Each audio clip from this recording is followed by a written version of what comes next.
A ver, vamos a ver, el que sigue dice, forjadores de civilizaciones, el top 6 de animales que podrían sustituirnos, ¿ok? Este video es de David Senko, espero haberlo dicho bien, perdóname mucho si no te pronuncio bien. Se llama David Senko, espero de verdad que así se llame. Dice, no puedo quedar, pero otro de paso. No pasa nada, muchísimas gracias nuevamente por la raid, chicos. Muchas gracias. Pásenle los que puedan, porque vamos a ver videitos. Dice, ¿sí se llama así? Ay, qué bueno. Fiu. Es que a veces me da vergüenza. No soy muy diestra con esto de hacer reacciones, ¿saben? Lo siento. A ver, me dicen qué tal el audio también. Es un proceso biológico de neuronas mandándose neurotransmisores. Wow. ¿Qué es la conciencia? ¿Es un proceso biológico de neuronas mandándose neurotransmisores y señales eléctricas entre sí? ¿O es algo más profundo? Es uno de los mayores misterios de la biología. Probablemente nunca obtengamos una respuesta definitiva, pero de tratarse de algo puramente biológico, sería un fenómeno que puede manifestarse repetidamente a lo largo del desarrollo de la vida. De hecho, es posible que ya hayan surgido especies autoconscientes en este planeta mucho antes que nosotros. Bueno, ya hemos tratado este tema de antemano en algún que otro vídeo. Tenéis el vídeo de la hipótesis siluriana en el canal. ¿Pero podría alguna otra especie en el planeta Tierra desarrollar la sapiencia en el futuro? Seamos más precisos, ya que el término sapiencia es muy discutible, sobre todo teniendo en cuenta que hay varias especies que comparten el mundo con nosotros que ya podemos considerar autoconscientes. Me refiero en caso de que nuestra especie se vaya al garete por cualquier motivo, podría... ¿Ese es un hámster? Tiene cara de...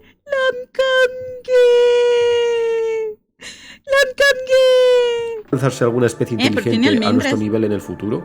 Antes de nada decir que la autoconsciencia no es lo... ¿Es tu foto de perfil? Nah, mi foto de perfil del Steam está más chida. Objetivo final de la vida. La evolución está destinada a crear seres inteligentes. En la ruleta rusa, que es la evolución, priman las características que ayudan al organismo a sobrevivir en ciertos entornos. Sí, ser autoconsciente puede ser muy útil para muchas situaciones, pero también puede ser problemático para muchas otras. Más que nada porque tener un gran cerebro que pueda desarrollar la sapiencia es muy costoso energéticamente hablando. Y como regla, lo que la biología y en general la naturaleza buscan es la eficiencia. Así que para este experimento mental, olvidémonos de la serie de casualidades y nichos ecológicos específicos que necesitarían para surgir las hipotéticas especies sapientes que vamos a plantear y vayamos directos al grano. En el vídeo de hoy os presentaré un top con los 6 animales que desde mi punto de vista más probabilidades tienen de sustituirnos como la especie dominante en caso de que nos ocurra algo.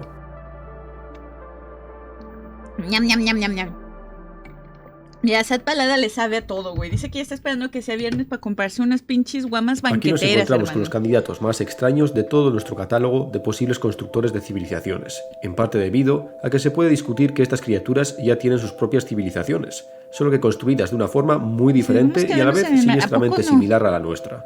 Las hormigas son los insectos sociales por antonomasia. Se han adaptado a todo tipo de ecosistemas y cada especie de hormiga tiene estrategias muy diferentes a la hora de afrontar la supervivencia en la naturaleza.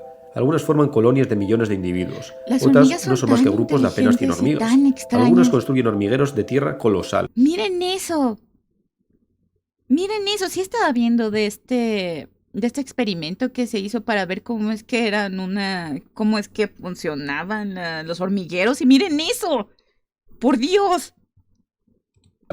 Otras son nómadas que están en constante movimiento. Algunas escupen por explotación laboral, sí. Yo aparte tienen sus propios castigos. Es lo que se me hace bien raro. Las hormigas tienen castigos por si alguna se porta mal. Órale, cocazo. Y algunos castigos no son tan bonitos que digamos. En castas de guerreras armadas con mandíbulas gigantes y venenos potentísimos. Pero todas ellas comparten la característica de que se trata de insectos sociales. Bien curioso cómo funcionan los hormigueros. Conocen la arquitectura, la agricultura, la ganadería, la guerra, la esclavitud, confederaciones de hormigueros. Vamos, que en papel ya forman su propia civilización. De hecho, según el registro fósil, las hormigas llevan alrededor de 100 millones de años en la faz de la Tierra. Ay, Dios mío. ¡Ah, la madre! ¿Te imaginas? Sí, solamente que antes medían 10 metros. Aunque en realidad no se convertirían en el grupo tan expandido y dominante que son hoy en día hasta principios del Cenozoico, hace unos 60 millones de años. El gran éxito de este grupo radica sin ninguna duda en su comportamiento social.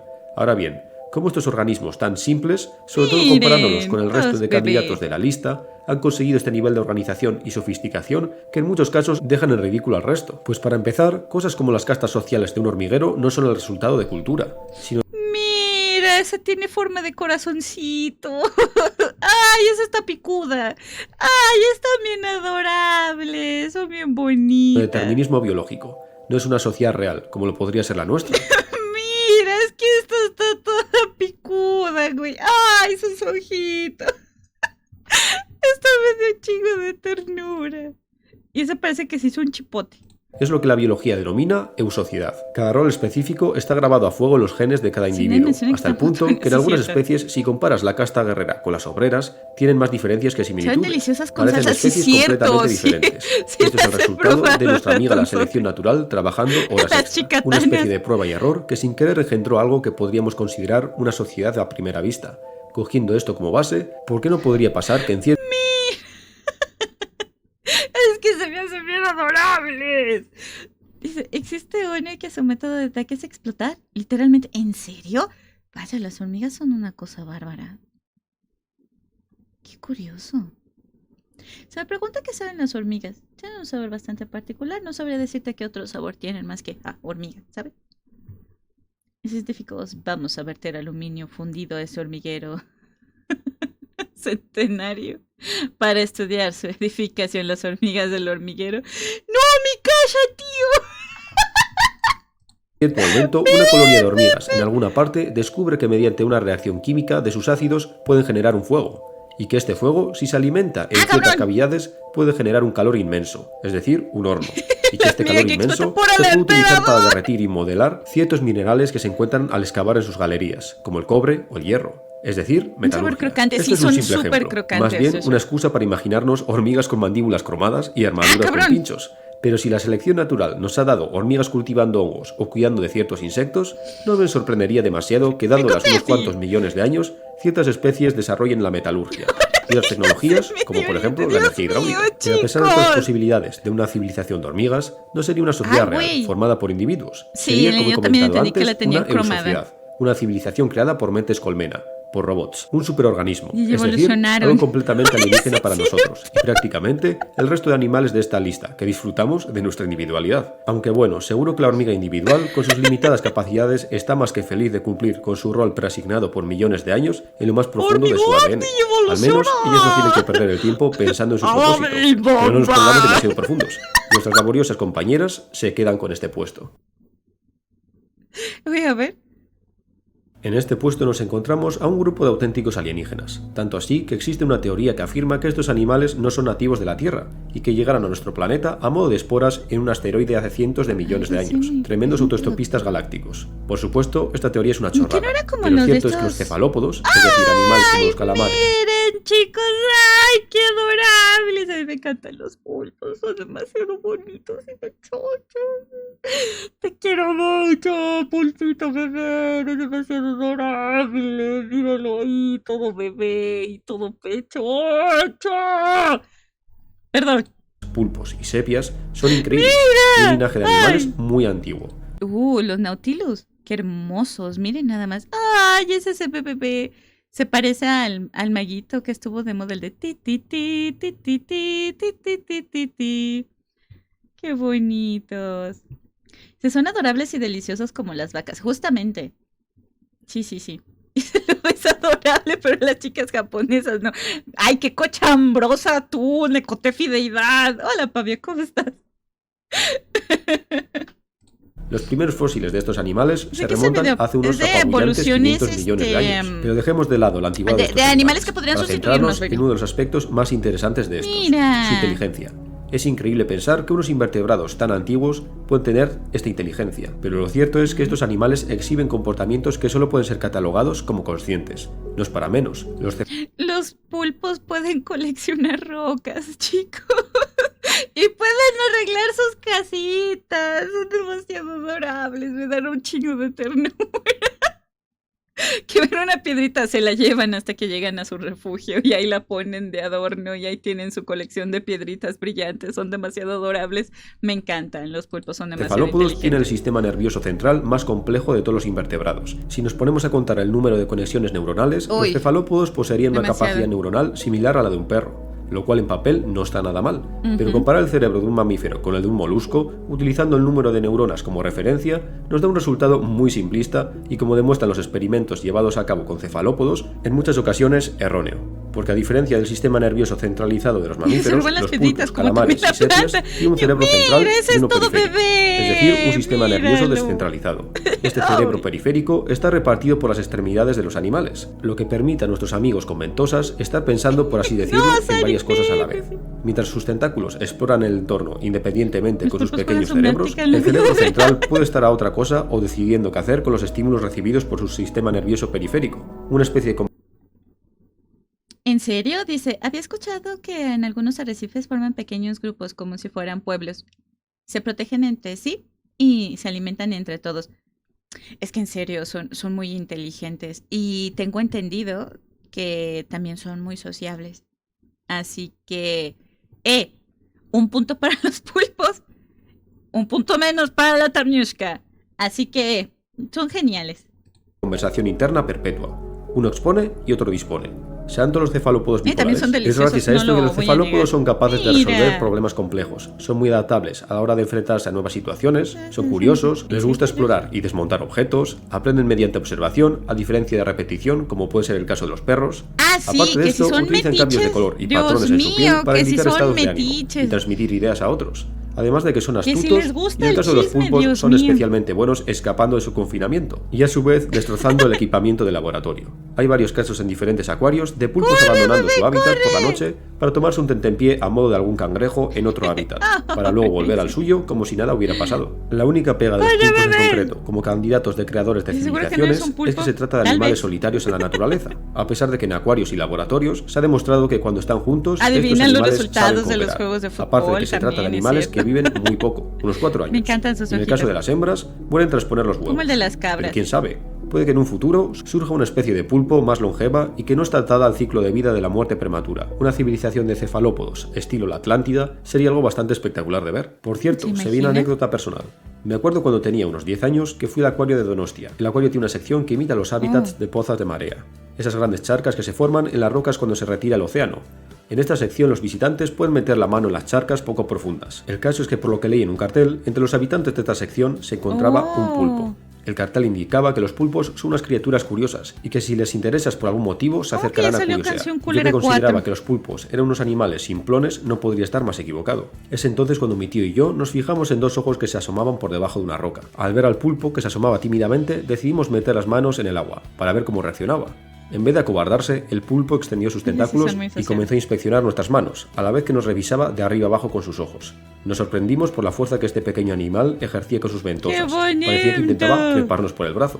Alzaba los tentáculos fuera del agua, como tratando de indicarnos algo. Comida tal vez, o algún objeto colorido como mi visera que le había llamado la atención. ¿Ven? Es lo que les digo, es que si ven algo que les llama la atención, son algo más que simples moluscos. Unos pequeños alienígenas con mentes dignas de un invasor de otro mundo. A la Inflation Time. En este puesto nos encontramos con un grupo bastante predecible y, si me lo permitís, poco original.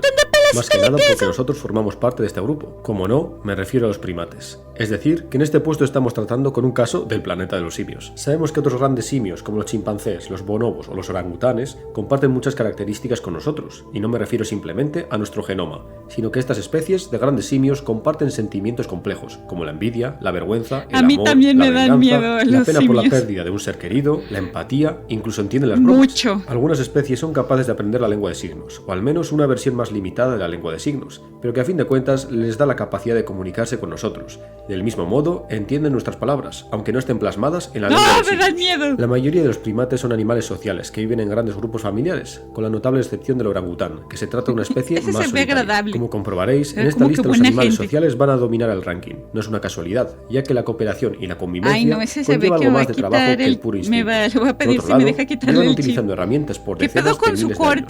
Para ellos es algo tan natural transformar una ramita en una herramienta como lo puede ser para nosotros. Lo curioso es que no nos dimos cuenta de que estos animales utilizaban herramientas de una forma completamente integral, algo que se creía los orangutanes son muy malos. Pero el uso de herramientas no está restringido a los grandes simios.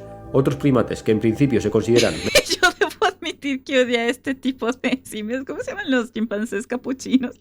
Por la película de Una noche en el museo. Les agarré un chingo de odio por esa película. Menos inteligentes, también usan herramientas en una misma medida e incluso chica, tu de una madre, forma más espectacular. Capuchino. Tal es el caso de los monos capuchinos del Parque Nacional Sierra Capivara, en Brasil. Estos pequeños monos han adquirido un comportamiento cultural que solo se aplica a los grupos de este parque natural. En este caso, recolectar rocas en zonas muy concretas del parque. Que son muy Estas violentos. rocas son utilizadas para romper ciertos frutos con cáscara.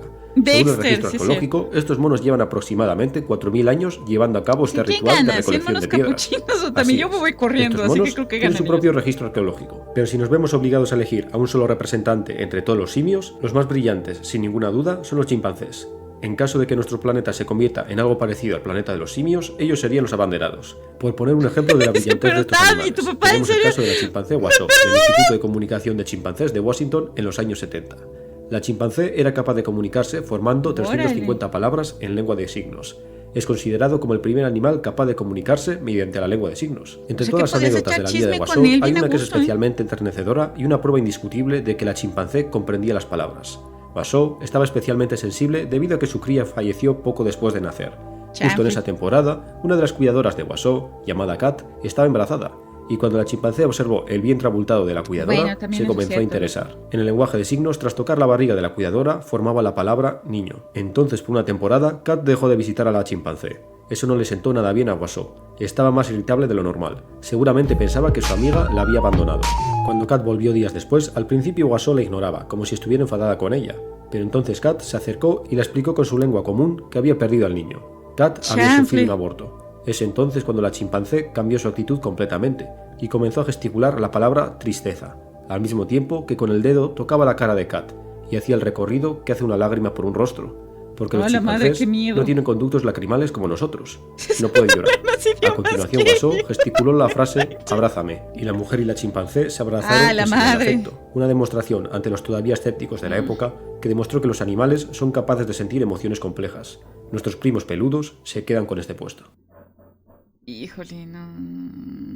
En este puesto nos encontramos a dos grupos de animales, que si bien son bastante distintos, en el fondo están aquí por un motivo muy similar. Así que los meto en el mismo saco. Según muchos, estos dos grupos de animales son los más inteligentes sobre la faz de la Tierra, solo superados por la especie de un servidor.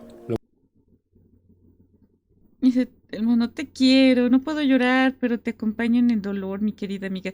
Ay, es que sí está muy triste la historia, pero es que sí, los chimpancés me dan miedo. He visto casos en los que han atacado a personas y la verdad es que está bien feo, súper peligrosos. Si se enojan, tienen muchísima más fuerza que una persona normal y pues mamaste, se hiciste enojar a uno. Esa historia era falsa. Si no recuerdo mal, la chimpancé sí sabía la lengua, pero el resto era fake. ¿En serio? Vaya.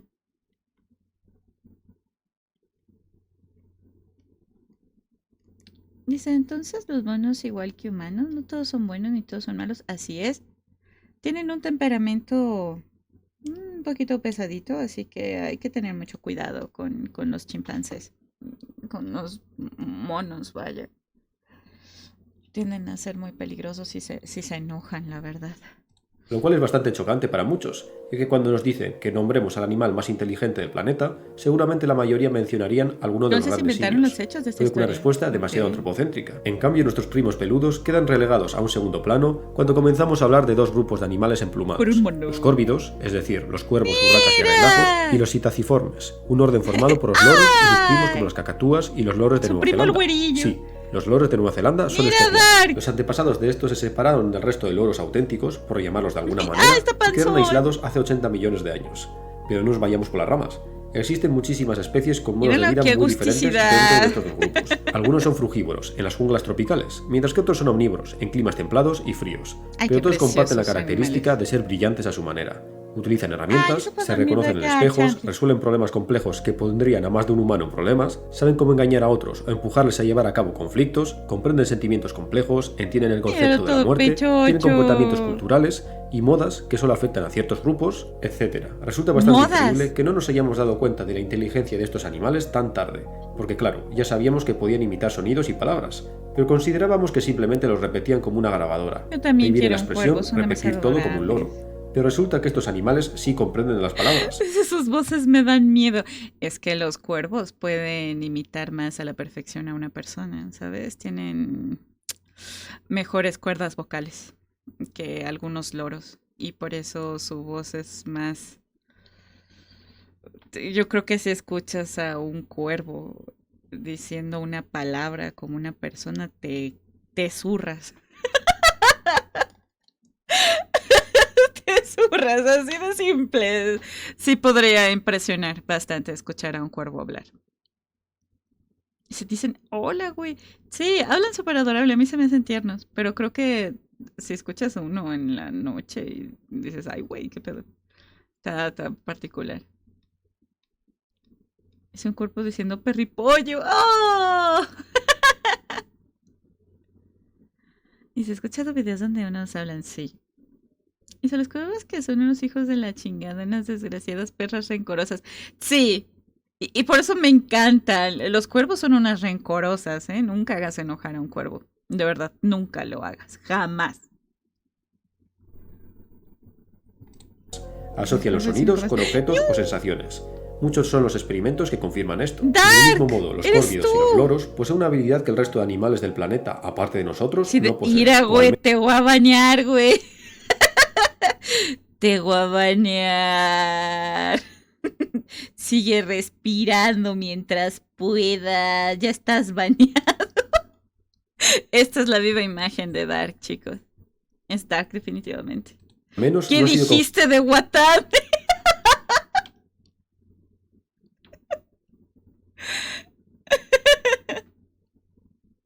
Oh. Confirmado todavía. Estas aves pueden planificar con mucha antelación. En un experimento llevado a cabo en la Universidad de Lund, se les ofreció a los cuervos una llave. Esta llave ya era conocida por los cuervos. Sabían que esta llave, en concreto, servía para abrir compartimentos con comida o juguetes. Pero los cuervos no obtenían la caja que abría esta llave, simplemente les daban la llave sin más explicación. Un primate como un chimpancé o un mono capuchino cogería la llave y tras recorrer varias veces su habitáculo y darse cuenta que no hay ninguna caja en la que pueda usarse esta llave, se desharía de ella, simplemente la tirarían. En cambio los cuervos no se deshicieron de la llave, la llevaban con ellos a todas partes. Así siguieron por 17 horas, se la guardaron en el inventario, por así decirlo, porque sabían que este objeto era una herramienta sorpresa que les sería de ayuda más tarde. Al final, no os preocupéis porque consiguieron su premio. ¿Misteriosa? Todo esto con un cerebro muy pequeño en comparación con su masa corporal. Otro ejemplo más de lo errada que es la comparación del tamaño del cerebro con la masa del animal a la hora de estimar la inteligencia.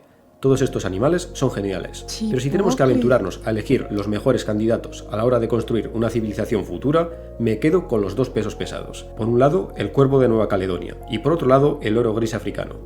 Míralo, te avienta todo panzón y todo bebé. Esta ave en particular, no sé si soy yo la única, me recuerda a distintas setas que hay en los... que crecen en los árboles, que son así como que unos champiñones que crecen así como que todos en conjunto. Me los recuerdan un montón. Miren, esta partecita de aquí están bien bonitos. No sé, me recuerdan esas setas raras. Pero miren nada más, qué pechochos. Es que sí parecen un poquito. Los auténticos genios que están acostumbrados a sorprender a la comunidad científica. El cuervo de Nueva Caledonia es nativo, sorpresa sorpresa, de la isla de Nueva Caledonia. ¡Wow! Es bien conocido por aprovecharse de nuestro modo de vida. ¿Quién lo diría? Como por ejemplo, dejando nueces en la carretera para que las rompan los coches. Además de que son capaces de confeccionar y utilizar todo tipo de herramientas en la naturaleza. Por ejemplo, son capaces de construir anzuelos con trozos de alambre. Si les damos el suficiente tiempo, acabarán desarrollando un árbol tecnológico. En el caso de los loros grises africanos, tenemos el extraordinario caso de Alex, el que era conocido como el loro más inteligente del mundo. El loro fue el sujeto de estudio sobre la psicología animal de la doctora Irene Pepperberg. Lo compró en una tienda de animales cuando el animal tenía alrededor de un año de edad. A lo largo de su vida, Alex sorprendió a la comunidad científica de los 80 y los 90 como ningún otro animal había hecho nunca. Es aquí cuando nos tuvimos que replantear muchas cosas acerca de la conducta e inteligencia animal. Alex identificaba objetos. No solo conocía cómo se llamaban, sino que describía su color, el material y la forma. También era capaz de formar frases. Del mismo modo, el animal se inventaba palabras nuevas fusionando otras palabras para referirse a cosas que no había visto nunca. Por ejemplo, la primera vez que vio una manzana la llamó banerri, una mezcla entre banana, plátano y cherry, cereza. El ave tenía un porcentaje... What the fuck? ¿Cómo que inventaba palabras para...? Ok, esto sí me impresionó bastante. Ok. Por eso no hay muchas existencias. What the fuck. Dice, yo entendí que ya te baneó. No manches. Si esto se escucha, what the fuck, qué inteligentes, por Dios. Se como un bebé al intentar hablar. No manches, inventaba palabras de cosas que no conocía, Mandy. No se limitaba a simple y sencillamente ver el objeto que estaba ahí y ya está, no pasa nada. Les inventaba palabras en base a lo que ya conocía. ¡A la mierda!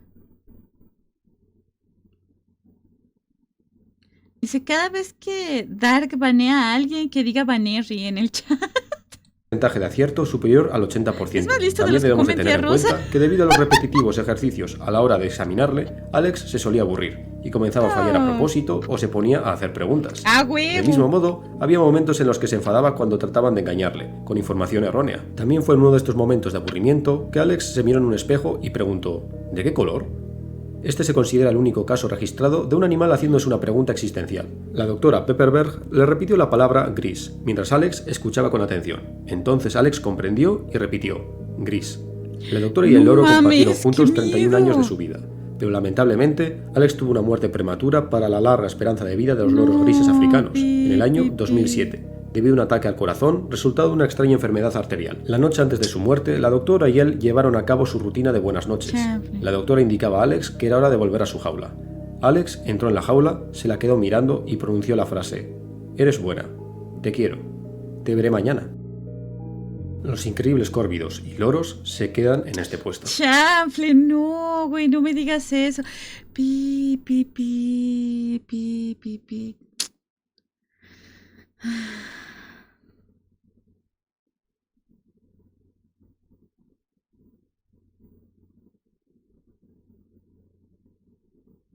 Sí, Sonic. Bueno, al menos supo de qué color era. Chanfle. Los animales que nos encontramos aquí tienen todas las características que hemos enumerado en los puestos anteriores y más a la hora de seleccionarlos como especie candidata capaz de sustituirnos como especie dominante en un futuro. No es para menos, porque nos encontramos ante los superdotados de los océanos. Los cetáceos son un grupo de animales muy especiales. Pasaron de tener un aspecto canino y seguir un modo de vida terrestre a los animales acuáticos de aspecto de pez que todos conocemos. Pero a pesar del aspecto de estos animales, no tienen memoria de pez. Todo lo contrario. Los representantes de este grupo, las ballenas, delfines y marsopas, se encuentran entre los animales más inteligentes. El desarrollo de la alta inteligencia de estas criaturas puede trazarse al registro fósil. Hace 20 y 30 millones de años, el cerebro de los cetáceos primitivos comenzó a crecer. La teoría más aceptada es que este crecimiento del cerebro está estrechamente relacionado con el surgimiento de los comportamientos sociales entre los cetáceos. En principio se teoriza que los cetáceos primitivos eran solitarios, pero a medida que pasaban los millones de años, ciertas especies de estos animales evolucionaron para convertirse en animales sociales, lo cual les daba muchas ventajas ante las especies solitarias de cetáceos. Es decir, que por ello todas las especies de cetáceos modernos son animales grupales en mayor o menor medida. La vida social de muchos cetáceos es extensa y tremendamente complicada. El biólogo Richard Connor, tras su investigación sobre la vida social de los delfines, llegó a la conclusión de que las relaciones entre grupos de delfines son tremendamente complicadas y variables. Ciertos grupos forman alianzas que duran décadas, mientras que en otros las alianzas se crean y se rompen de un día para otro. Todo dependiendo de muchos factores que el científico no fue capaz de delimitar. Según Connor, puede que la gran inteligencia de estos animales tenga sus orígenes precisamente en la capacidad de poder recordar todas estas complejas relaciones. El caso es que los cetáceos tienen todas las papeletas, se reconocen en espejos. Estos son bebés pechochos, mira, parece que se golpearon contra una mesa, pero aún así se les quiere, mira, están bien pechochos. Son adorables, son, míralos, están bien panzoncillos, están en cara con, ¿a poco traes chisme? O cuando abres una bolsa de papitas, a mí me gusta mucho de eso. ¡También pechochos! Míralos. Sí, que andan bien mucho, sí, también. Pero ya después tenemos a los terribles delfines. Los malvados, asquerosos y repugnantes delfines, chicos. Tienen extensos comportamientos sociales, realizan trampas y estrategias coordinadas para atrapar presas, son capaces de interpretar carteles y señales o utilizan diferentes objetos del océano, ya sea como herramientas o para jugar. Podríamos seguir enumerando los increíbles logros de los cetáceos, pero centrémonos en los detalles que los hacen realmente especiales. Uno de los detalles más interesantes es que muchos cetáceos son portadores de una característica que va más allá de la supervivencia. Y a decir verdad, puede llegar a ser contraproducente y peligroso para el individuo. El altruismo, ayudar a otro a pesar de que esto puede ser una molestia para ti. Sí, las belugas tienen cara de ¿qué pasó, padre? Vente, siéntate, tenemos chisme del bueno. Sí. Bueno, si las ballenas solo te matan por accidente, pues mira, pobrecitas. Mira nada más. El altruismo animal ha sido observado en diferentes especies, los cetáceos lo llevan al siguiente nivel. Muchos buceadores comparten historias mencionando cómo ballenas o delfines son protección de tiburones. Del mismo modo, se ha observado a ballenas como las yubartas ayudando a una ballena solitaria que estaba siendo acosada por un grupo de orcas. Al ser altruistas, como no, estos animales también son empáticos. Uno de los ejemplos más curiosos es el de los Miren esto. ¿Cómo se le dice el tenerle miedo a megalofobia? ¿Cómo se llama? Imagínate estar ahí. Cachalotes. Estos animales son considerados los más ruidosos del planeta, más que nada porque los sonidos que emiten para inspeccionar su entorno mediante colocalización, llamados coloquialmente clics, pueden superar los 230 decibelios. Nadar junto a unos cachalotes puede ser una experiencia muy dolorosa. Estos sonidos, a través del agua, pueden destrozar los tímpanos o hacer vibrar las entrañas de los buceadores. El caso es que los buceadores mencionan que los cachalotes conscientemente reducen los decibelios cuando se acercan, como si los animales supiesen que estos sonidos nos incomodan y hasta pueden hacernos daño. Una especie de susurro de ballena. Del mismo modo, las orcas, que son los superdepredadores de los mares, que hacen temblar a otros animales como los tiburones blanco, no atacan a humanos en la naturaleza. Simplemente se acercan a los buceadores a curiosear.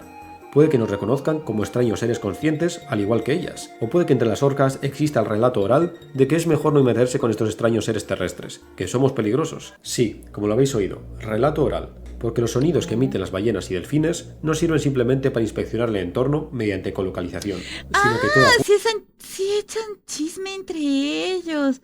Que no manches, güey, ahí está una cosa bien rara viéndonos medio raro y sospechoso. Y van y le avisan a sus compas, güey.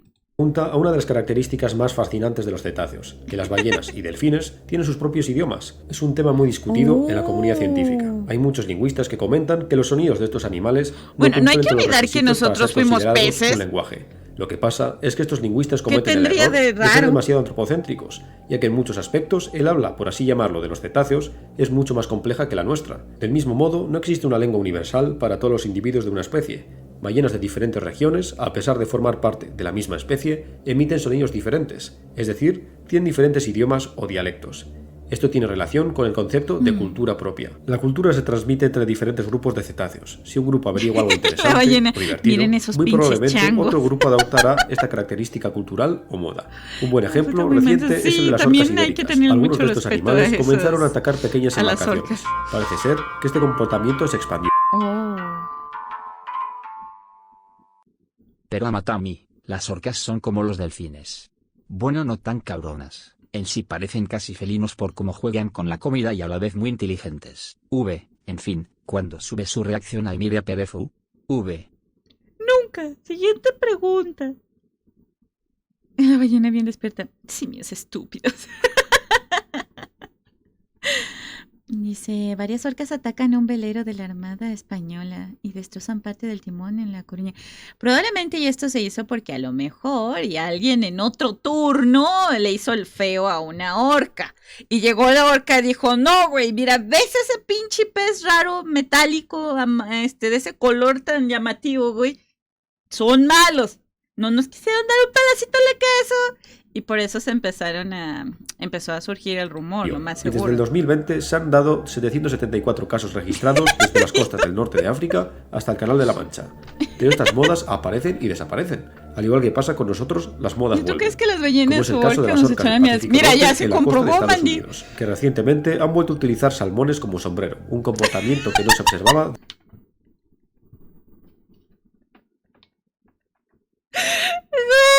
¡Kiko! Salmones como sombrero, ¿cómo? ¿Por qué? Eso es una orca. Ven, ellas tienen buen gusto con los sombreros. Miren nada más, Míralo. No, hombre. Desde la década de los 80. Parece ser que a estas orcas les gusta el estilo retro. Volviendo al idioma de los cetáceos.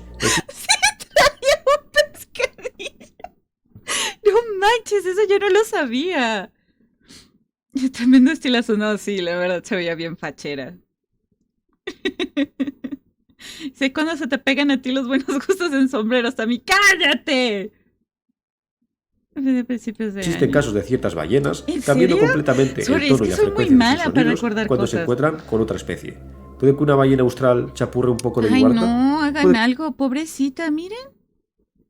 Está llena de percebes. Que tenga una especie de lengua fuerte para comunicarse con otras especies. El caso es que estos políglotas oceánicos son uno de los mejores candidatos para crear una especie de civilización submarina. Detrás de esos ojos inexpresivos hay todo un universo. Dice, tampoco tiene tan buen estilo. ¿No ves que es un sombrero trucho? En este puesto nos encontramos con los sensibleros del equipo. Con sensibleros me refiero a que puede que estos animales sean los más afectivos y con vínculos sociales más estrechos de todos los de la lista. Me refiero a los gigantes de las sabanas africanas y las junglas asiáticas, los elefantes. Ya desde la antigüedad, los elefantes han sido considerados como animales sabios y emocionales. El mismísimo Aristóteles mencionaba que el elefante era el animal que superaba a todos los demás en mente e ingenio. La fama de la prodigiosa memoria de los elefantes no es un mito.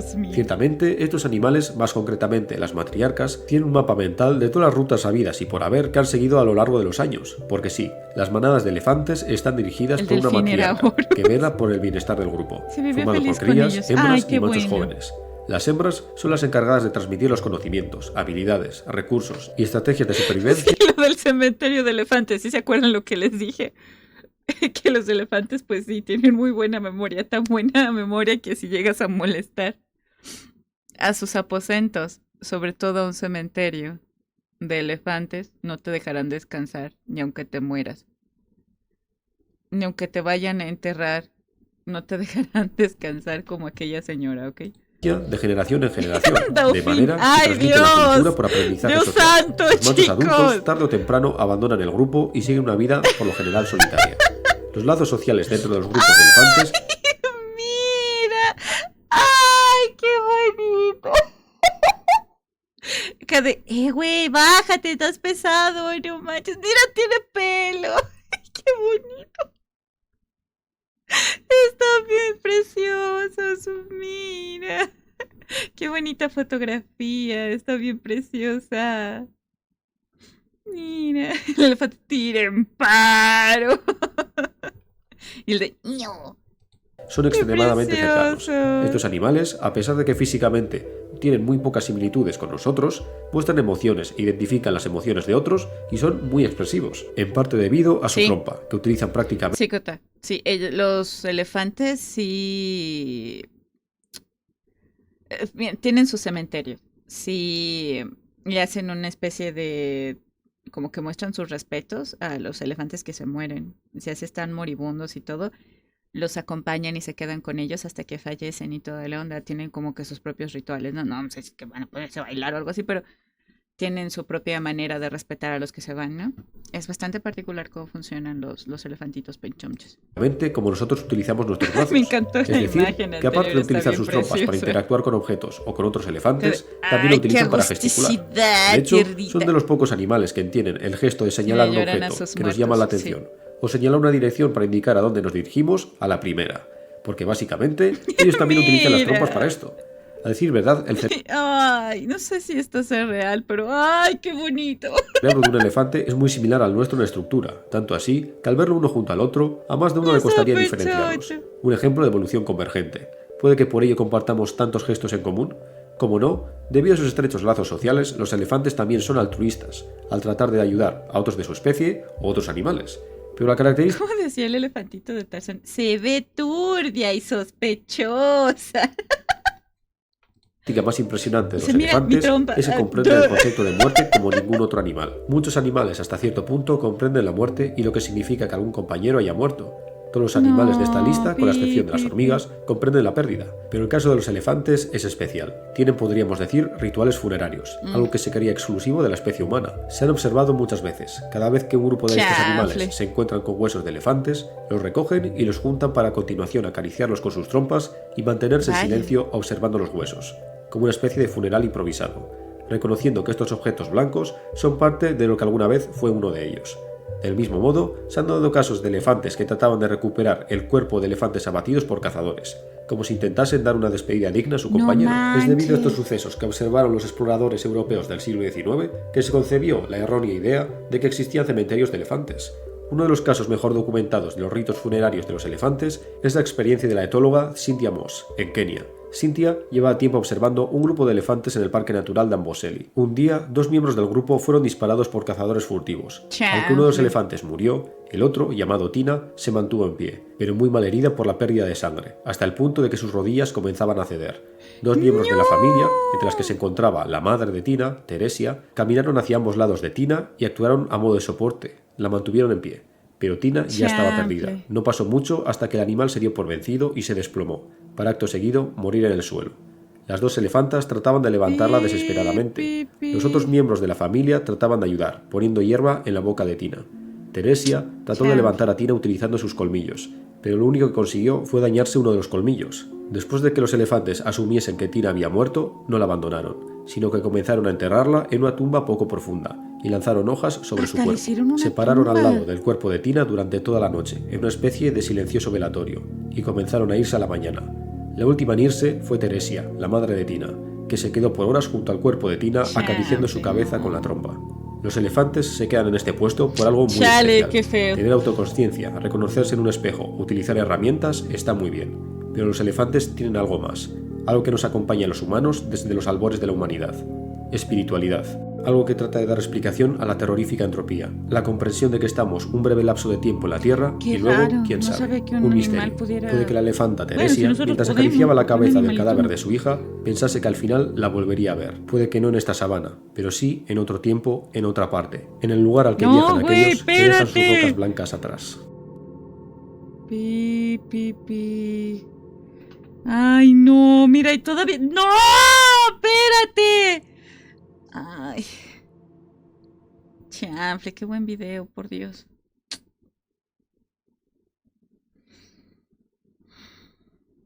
Pi, pi, pi, pi, pi. Y se están evolucionando al nacer sin colmillos. Ya era hora para que los dejen en paz, pobrecitos. Pi, pi, pi, pi, pi. Dice, chilla, también eso da visita. No mames, pinches. Andas muy simple, ¿no? Tú hoy, cabrón. ¿Qué traes tú? ¿Eh? Si las risas ustedes están llorando, no yo. De manera sanita visita. No, sí está muy triste. Está muy triste. Me impresiona que un animal...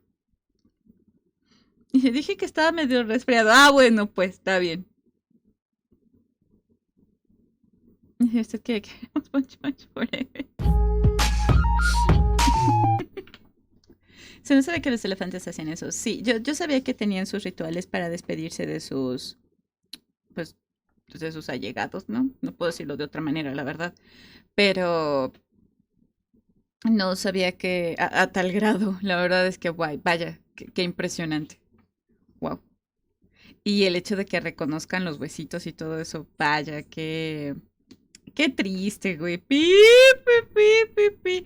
No, yo tampoco sabía que hacían eso. Solo sabía lo de sus rituales, que se despiden de aquellos que murieron, pero no a tal grado.